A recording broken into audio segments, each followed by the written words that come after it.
हमारा हो भैया के दू को साली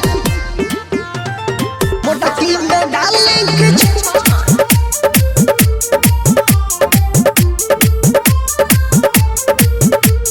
डीजे अरमान मोटकी में डाले के छोटकी में डाले। हमारा हो भैया के दू गो साली मोटकी में डाली कि छोटकी में डाली।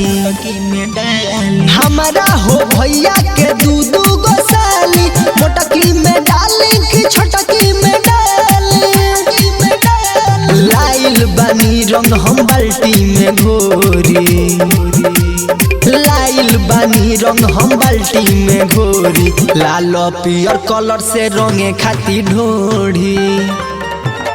हमारा हो भैया के दू को साली मोटकी में डाले कि छोटकी में डाले।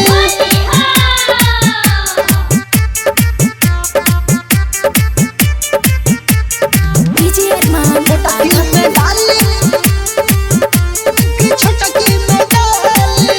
हम खेले तो हंसे होली नहीं हमके केहू बोली।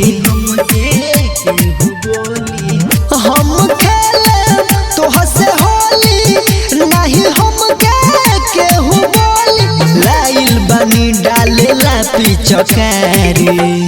एगो बिया गोरे एगो बिया हो काली।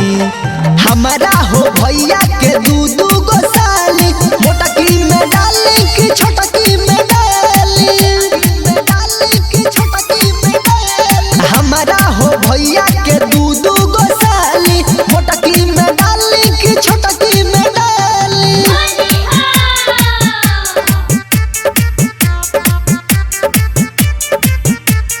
डीजे अरमान मोटकी में डाले कि छोटकी में डाले। हम डाले तुहरा ऊपर रंगम चोली के कबूतर। हम डाले तोहरा ऊपर रंगम चोली के कबूतर। लाइल बनी हम कके तैयारी। राही सोयले से लाल कर दिए जाली। हमारा हो भैया के दू को साली